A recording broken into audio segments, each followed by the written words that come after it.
Hello student, आज हम आपको संस्कृत रीडर में चैप्टर 1 सुभाषितानी पढ़ाएंगे। आज से हमारा रिवीजन शुरू हो रहा है। सुभाषितानी का अर्थ होता है मधुर वचन।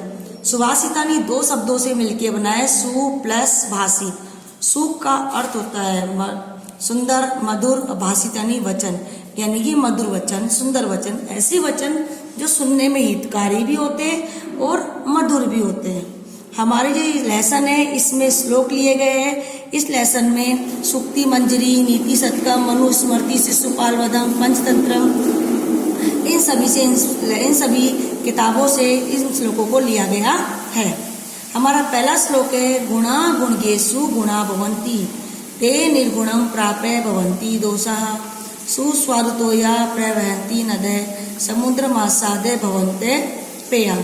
इस श्लोक में गुणों की प्रकृति का वर्णन कर रहे हैं, गुणों के स्वभाव का वर्णन करते हुए कहा गया है कि जब गुण होते हैं ना, वो गुणवान व्यक्ति के पास जाकर सद्गुण बन जाते हैं। गुण गुणवान व्यक्ति के पास जाकर सद्गुण बन जाते हैं, लेकिन वही गुण किसी निर्गुण व्यक्ति के पास जाते हैं, किसी बुरे व्यक्ति के पास जाते हैं तो दोष बन जाते हैं, नहीं कमी बन जाते हैं। गुण अच्छे व्यक्ति के पास जाकर सद्गुण बन जाते हैं, लेकिन वही गुण किसी निर्गुण व्यक्ति के पास जाते हैं तो दोष बन जाते हैं।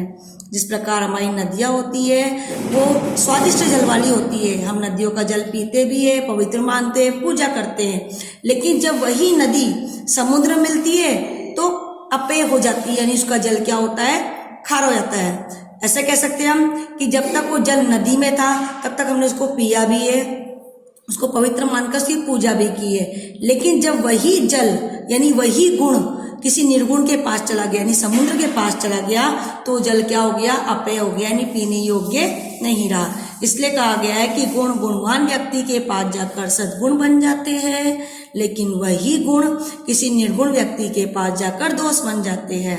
जिस प्रकार नदियाँ स्वादिष्ट जल वाली होती है, लेकिन जब वही नदी समुद्र में पहुँचती है तो वो अपेय हो जाती है, अर्थात उसका जल खारा हो जाता है। अब देखिए सेकंड है, साहित्य संगीत कला विहीन है, साक्षात पशु पुछ विषाणहीन, तृणम न खादन अपि जीवमाने तद भागदेयम परम पशुनाम। इसमें कहा गया है कि जो व्यक्ति साहित्य संगीत कला के बारे में नहीं जानता है, उसकी तुलना जानवर से की गई, पशु से की गई है। जो व्यक्ति साहित्य संगीत कला से रहित है वह साक्षात पूछ और सींग रहित पशु है। ऐसा जानवर है जिसकी पूछ भी नहीं है और सींग भी नहीं है।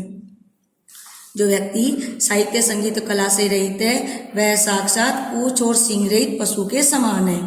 घास ना खाकर भी वह जीवित है, घास ना खाकर भी वह क्या है, जीवित है। यह पशु का बड़ा सौभाग्य है। इस श्लोक में पशु की तुलना मनुष्य से की गई है कि जो मनुष्य साहित्य संगीत कला के बारे में नहीं जानता है वह पशुओं के समान अपना जीवन यापन कर रहा है।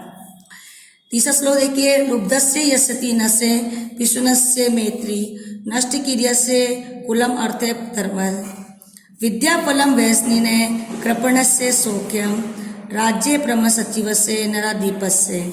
लुब्धस्य होता है लालची व्यक्ति। जो लालची व्यक्ति होता है ना, वो अपने लालच के कारण अपना यश नष्ट कर देता है, यानी अपने नाम को डुबो देता है।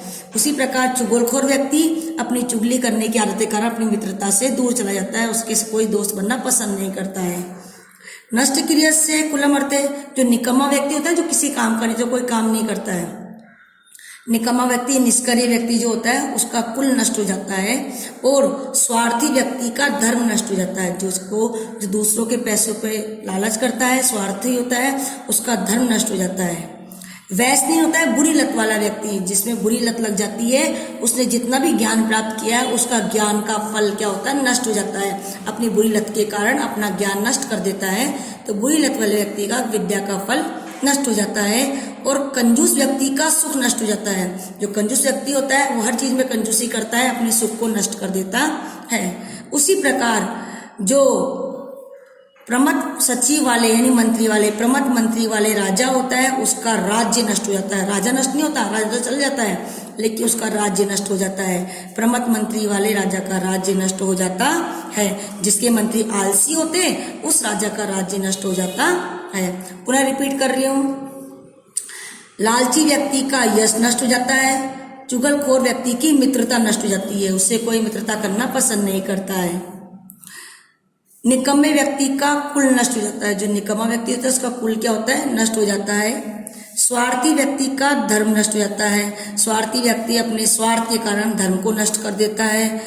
बुरी लत वाले व्यक्ति का विद्या का फल नष्ट हो जाता है। बुरी लत में आपके मदिरा पान आ गया, ये सभी बुरी लत में आते हैं। तो बुरी लत वाले व्यक्ति का विद्या का फल नष्ट हो जाता है।